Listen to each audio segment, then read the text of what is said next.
So kailan panahon ng handaan, nagbabadya raw magkulang ang supply ng karneng baboy. Yan ang unang balita live ni Nico Wahid. Nico? Good morning, Susan. 10 araw na shortage sa supply ng baboy ang pinangangambahan ngayong fourth quarter ng 2023. Ayon sa Department of Agriculture, dahil yan sa African Swine Fever. Importation na nakikita nilang solusyon para maiwasan ang pagtaas ng presyo ng baboy. Sa tagal nang nagtitinda ng baboy ni Joseph, ni minsan ay hindi raw siya nagbenta ng imported. Palagi raw sariwang tinitinda niya. Hindi talaga ako sumubok sa imported eh. Kasi?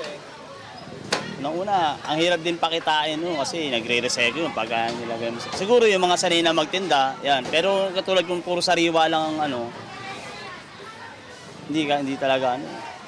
Pero kung magkakatotoo ang sinasabi ng Department of Agriculture na posible magkaroon ng 10-day shortage ng supply ng baboy ngayong fourth quarter ng taon dahil sa African Swine Fever, baka mapilitan na raw si Joseph magbenta ng imported.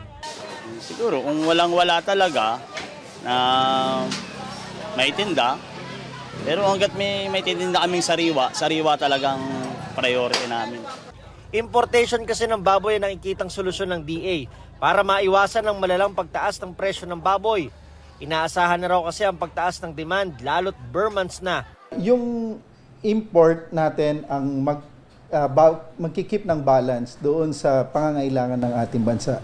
Kailangan yon para ma-ensure natin na affordable pa rin yung karne ng baboy.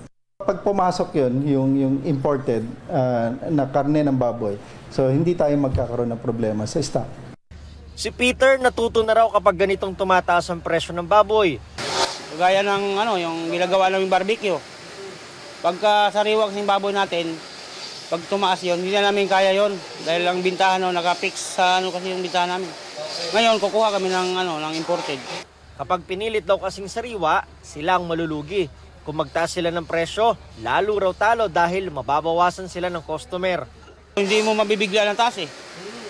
Pautay-utay, 5 piso, ganyan. Kasi maraming kalaban. Kasi mga customer? Tapos nagre-reklamo rin yung mga customer. Ang mga customer naman na gaya ni Rosemary, bawas baboy muna raw sakali magtaas ng presyo. Manok-manok muna, wag munang magbaboy. Manok tsaka gulay, isda. Si Flor de Lisa nga na may-ari ng karinderya, ngayon pa lang namamahala na sa presyo ng baboy. Kaya nagbawas na raw siya ng budget dyan. Ay dati po, yung 2,000 baboy ko, na yung naluluto ko. Ngayon po, mga 1,500, pagkakasyahin ko na lang po yung, tsaka yung takal ng pagkain, hindi na po kagaya rin.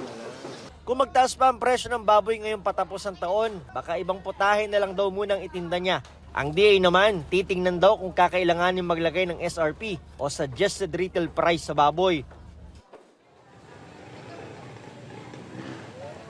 Susan, hindi pa naman dumarating yung shortage niyan ay nagkaroon na ng bahagyang pagtaas sa presyo ng baboy sa ilang tindahan dito sa Blumentritt Market. Yung nakapanayam natin kanina na si Joseph ay 5 piso na yung tinaas ng presyo ng baboy niya mula noong nakaraang linggo. Ang dating 255 pesos ay 260 pesos na ang kada kilo ngayon. Doon naman sa pwesto nitong si Peter, 10 piso ang itinaas mula sa 270 pesos, 280 pesos na ang kada kilo ng baboy. Live mula rito sa Blumentritt sa Maynila, ako si Nico Wahid para sa GMA Integrated News. Mauna ka sa mga balita, bisitahin at mag-subscribe sa GMA Integrated News sa YouTube. Sa mga kapuso abroad, samahan nyo kami sa GMA Pinoy TV at sa www.gmanews.tv.